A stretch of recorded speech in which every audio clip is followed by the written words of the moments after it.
അങ്ങനെ നമ്മൾ മാത്തൻ സീരീസ് 2 ആണ് ഇവിടെ പറയുന്നത്. അപ്പം ഞാനൊരു ഇതെൻ്റെ സ്റ്റോറി തന്നെയാണ്. ഞാനെയും കട്ടെടുത്തതല്ല, ഇത് എൻ്റെ സ്വന്തമായിട്ടുള്ള എൻ്റെ ജീവിതത്തിൽ നടന്ന ഈന്തിയെടുത്ത കുറച്ച് ചീട്ടുകളാണ് ഇത് സത്യം. അങ്ങനെ മാത്തനുണ്ടോ നോക്കി നടക്കുമ്പോൾ ഒരു മാത്തനെ ഞാൻ കണ്ടെത്തി. പേര് ഞാൻ പറയുന്നില്ല. ആളിപ്പോൾ കല്യാണം കഴിച്ച് കുട്ടികളൊക്കെ ഹാപ്പിയായി ജീവിക്കുന്നുണ്ടാവും. വെറുതെ അടി കിട്ടും. അപ്പം അതൊക്കെ അടി കിട്ടുന്നതല്ല, അവരെ പെണ്ണുമ്പിള്ള അവരെ അടിക്കുമായിരിക്കും. അപ്പോൾ ഞാൻ ഒരു ചെക്കനെ കണ്ടുമുട്ടുന്നത് ഒരു കോമഡിയാണ്. എന്ന് വെച്ചാൽ ഞാനൊരു പ്രേക്ഷകരെ ബസ്സിൽ പോയിക്കൊണ്ടിരിക്കുമ്പോൾ നമ്മളെ വീട്ടിലൊക്കെ കുറച്ച് അത്യാവശ്യം സ്ട്രിക്റ്റാണ്.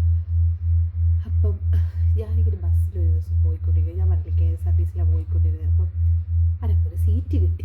എന്ന് വെച്ചാൽ ഞാൻ കുറച്ച് ലോങ്ങിലാണ് നമ്മളെ വീടും ഞാൻ പഠിക്കുന്ന കോളേജും. അപ്പോൾ ഒരു സീറ്റൊക്കെ കിട്ടാൻ പറഞ്ഞാൽ ഭയങ്കര കാര്യം. അപ്പം ഞാൻ മഴയൊക്കെ ആവുന്നുണ്ട്, പെട്ടെന്ന് ഒരു സീറ്റ് കിട്ടി. അപ്പോൾ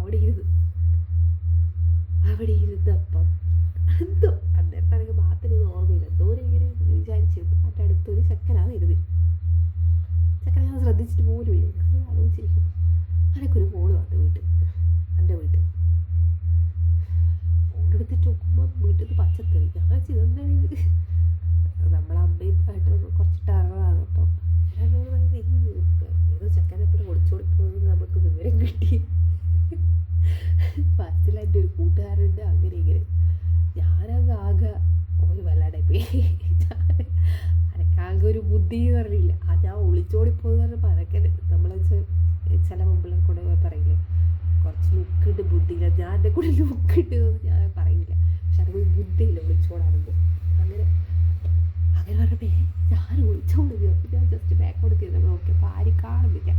അപ്പോൾ ഏതോ ഏട്ടൻ്റെ ഫ്രണ്ട്സൊക്കെ ഏട്ടനോട് പറഞ്ഞു കൊടുത്തത് ഈ ചെക്കന് ഞാൻ ഒളിച്ചോടി പോകുന്നത്. ഇപ്പം എൻ്റെ ആങ്ങളെ എന്നോട് പറയുന്നത് ഇവർ ഫോണ് കൊടുക്കാൻ വേണ്ടിയിട്ട്. ഞാനിത് എന്ത് വർത്തി അറിയാത്ത ആൾക്ക് ഫോണ് കൊടുക്കും. അതൊക്കെ അങ്ങ് ചിരിയും വരുന്നത്.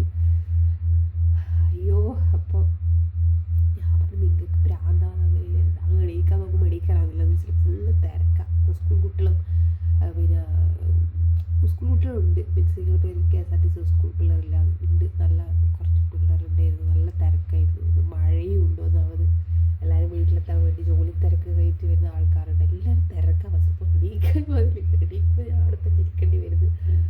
അയ്യോ. അങ്ങനെ ലാസ്റ്റ് ഈ ചെക്കനാണ് ഇങ്ങനെ ശ്രദ്ധിക്കുന്നത്. അപ്പോൾ ഞാൻ ഈ ചെക്കനോട് ലാസ്റ്റ് പറഞ്ഞു, വീട്ടിൽ നിന്ന് ഇങ്ങനെ ഫോണ് വരുന്നുണ്ട്. ഇത് പൊട്ടീനെ വിളിച്ചിട്ടാണ് പറയുന്നത്, വീട്ടിൽ നിന്ന് ഇങ്ങനെ ഫോണ് വരുന്നുണ്ട്, അത് ഞാൻ നിങ്ങൾ വിളിച്ചോണ്ട് പോകുന്നുണ്ടാ പറയുന്നത്. അപ്പോൾ ആ ചെക്കൻ ഏതുള്ള വീട്ടിൽ എൻ്റെ നോക്കുന്നത്. ഞാൻ എന്നിട്ട് പറയും. അപ്പോൾ ചെക്കന് ഫോണ് കൊടുത്തു. ഈ ചെക്കൻ എൻ്റെ ഏട്ടൻ ഭയത്തു. ഈ ചെക്കനാണെങ്കിൽ ഞാൻ വീട്ടിൽ ഒരു ബന്ധമില്ല. അങ്ങനെ ഈ ചെക്കനാ എൻ്റെ ഏട്ടൻ ചീത്ത പറഞ്ഞ എൻ്റെ ഒരു ദേഷ്യത്തിലോ അല്ലെങ്കിൽ ഇപ്പോൾ ഈ ചെക്കൻ പറയുന്നുണ്ട് ഇല്ല ഏട്ടാ നമ്മൾ അങ്ങനത്തെ ഒരു ഇതൊന്നുമില്ല, ഞാൻ ഇവിടെ മൊബൈൽ ഷോപ്പിൽ നിൽക്കുന്നത്, നമ്മൾ അങ്ങനത്തെ എല്ലാം ഇങ്ങനത്തെ എല്ലാം നമുക്ക് പറയുന്നില്ല. പക്ഷേ ഇത് കേൾക്കാൻ വീട്ടുകാർക്ക് സമ്മതിക്കുന്നില്ല. അയ്യോ. അങ്ങനെ നീണ്ട ചീത്ത വായിച്ചില്ല. അപ്പോൾ എൻ്റെ ആങ്ങളെ പറയും വീഡിയോയിലെന്ന് ചാടി അറിയിപ്പോൾ ഞാൻ കൂട്ടാൻ വരാം. ഞാൻ നിങ്ങൾ വിടാടിക്ക് ഞാൻ അങ്ങോട്ടേക്ക് വരുന്നുണ്ട്, വന്നിട്ട് പറയാം. നീ ഒളിച്ചോടി പോകില്ല. ഞാൻ നാട്ടിലേക്ക് വരുന്ന ബസ് നേടിയാൽ ഒളിച്ചോടി പോലെ ഞാൻ അങ്ങോട്ടേക്കാണ് വരുന്നത്, വന്നിട്ട് പറയാമെന്ന് പറഞ്ഞിട്ട് ഫോൺ തട്ടിയിട്ട് അതിന് ശേഷമാണ് ഞാൻ ഈ ചെക്കനെ ശ്രദ്ധിക്കുന്നത്. എന്നിട്ട് എൻ്റെ മനസ്സിൽ മാത്രം ഗീത്രമൊന്നുമില്ല. ചെക്കനെ ഞാൻ എങ്ങനെ ഇത് പറഞ്ഞ് കൺവിൻസ് ചെയ്യുമെന്ന് വെച്ചിട്ടാണ് ഇങ്ങനെ വെട്ടി നിൽക്കുക.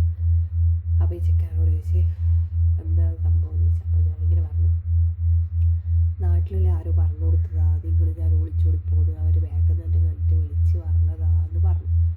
അപ്പോൾ ഈ ചെക്കൻ ചിരിച്ചു. അപ്പോൾ ചിരിച്ചപ്പോൾ നമുക്കൊരു കുറച്ച് കോൺഫിഡൻസ് ആണ്. കുഴപ്പമില്ല. ഈ ചെക്കൻ എൻ്റെ അടുത്ത് നമ്പർ ചോദിച്ചു. അപ്പോൾ ഞാൻ കുഴപ്പമില്ല നമ്പറും കൊടുത്തു.